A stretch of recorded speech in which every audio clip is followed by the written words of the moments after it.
Good afternoon, good noon to all of us, and happy lunch. Before we are going to eat our lunch, let us eat first a spiritual food with the word of the Lord. So today, pasalamat tayo manan. Taniyan po Diyos manan timadayaw. Let's thank Him for everything, for His protection, for His guidance, and mercy. So let us always keep our faith, no matter how life difficulties. The Lord is always there. He will never abandon us, and He will always see to it that we are okay. So let us always remain faithful. Let us always focus our mindset to Him. Even though ada tayo titrabaho tayo, well, let us worship the Lord. Let us glorify the Lord in any aspect of our life. So it says here, our scripture for today is Proverbs chapter 4, verses 20 to 27. I'll read it for all of us. It says here, "My son, pay attention to what I say. Listen closely to my word." 21 says, "Do not let them out of your sight. Keep them within your heart." 22, "For they are life to those who find them, and health to a man's whole body. Above all else, guard your heart, for it is the wellspring of life. Put any perversity put away perversity from your mouth. Keep corrupt talk far from your lips." 25, "Let your eyes look straight ahead. Fix your gaze directly before you." 26, "Make level path for your feet, and take only ways that are firm. Do not swerve to the right or to the left.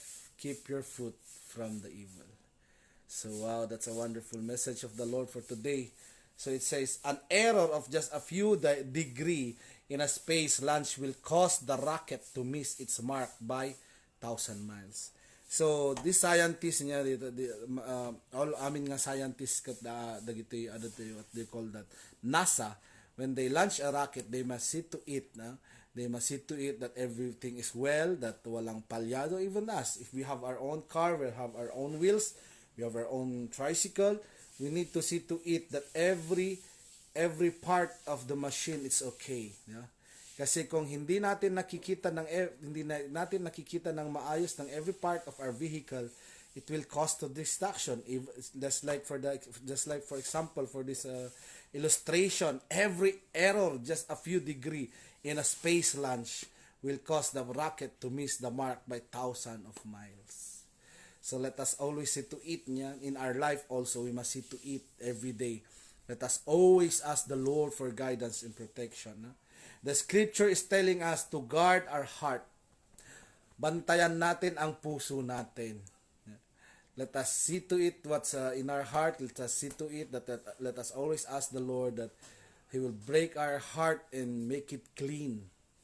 Because yon ang gusto ng Panginoon, yung puso natin ay malinis. So let us focus in our vision. What's our vision? Ano ba ang vision natin in our life? Let's focus to our vision and glorifying God. Let's focus our vision to finish our studies, to do great in our jobs, to glorify God. What's our focus? What's our vision? Yeah. So let us walk only in the center of the pathway. An idle thought says, a sideways glance, one step off the path can lead eventually to a ruin. So, alam nyo ba yung kabayo kung bakit palaging tinatakpan yung kabayong ganito? No, apay nga linglingdan dati kabalyong kastino patarayon. That helps the horse to focus. Kasi kung open yon at may mga glances ang kabayo, hindi siya makafocus sa pagtakbo niya sa dapat niyang patutunguhan. For example, in our Christian life, that's also a good illustration for our Christian life. Our focus is to glorify God. Our main focus is to follow the instruction of the Lord. So how could we know the instruction of the Lord? Paano natin malaman ang instruction ng Panginoon sa atin? We need to read our Bible. Reading our Bible is a great thing for us in our daily life. It helps us to grow in our Christian life, and it guides us in our daily life. So let us focus. So example, may how to focus to avoid all these things, to avoid temptation by the enemy. Just like this alcoholic man, sabi nung alcoholic man. An alcoholic man explained that he avoid the beer aisles to the grocery store and eats only at the coffee shop or fast food restaurant that don't serve alcohol. He refuses to take even one step back toward his addiction instead of toying with temptation. Yeah? So for us, we can keep our eyes on God. Just like this alcoholic, he avoid this kind of alcoholic places because he want to focus in his vision. He wants to focus in his life. He want to focus his relationship with God. So he go to groceries. Alam niyo, ang addiction, di ba? Being addiction, yung manghirap yun. It's hard to avoid those kung ano yung pina-addikan mo. So this alcoholic man, he tries to avoid, he move away from the aisles. When he go to the grocery, he move away from the aisles of the mga alak doon na maraming yan. Si avoid it. Kahit sa restaurant, kumakain siya sa coffee shop, he eats in a fast food restaurant na hindi nagsiserve ng alak. Just to avoid his addiction and to help himself. To overcome that addiction. We can keep our eyes on God to avoid all those.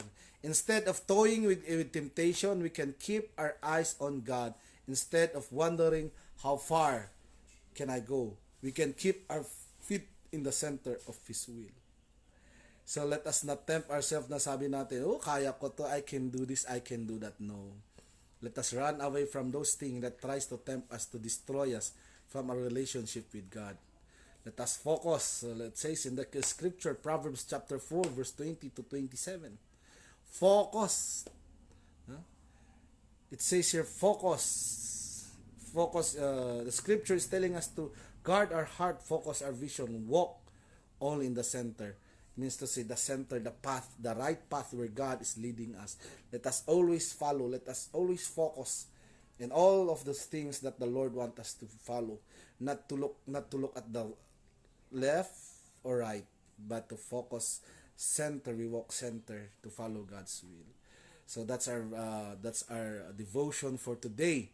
And let us our conclusion for today is let us ask help from God to help us stay close to Him.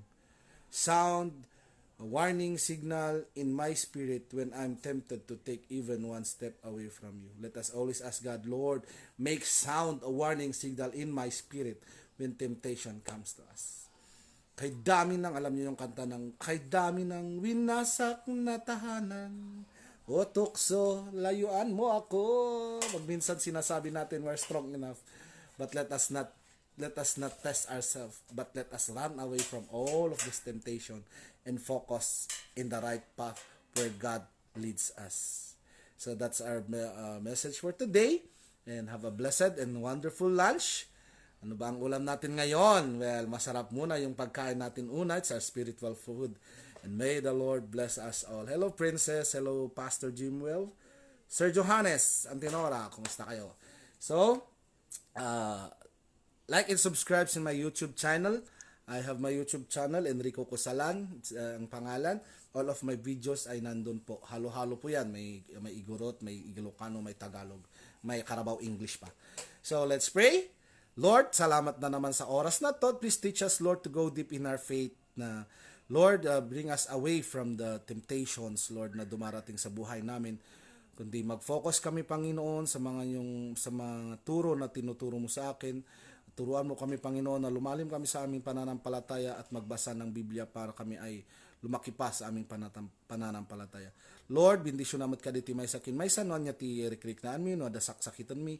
Kat sika ka di mati mangagas kinyami ang po Diyos. Salamat iti ayat mo, ti panagpakawan mo kinyami, Lord, nga uray managbasol kami kat adakaladta nga magpakpakawan kinyami. Kat suruan da kami kadi, nga amin nga dagiti nga temptasyon, kat Lord, madayoan mi.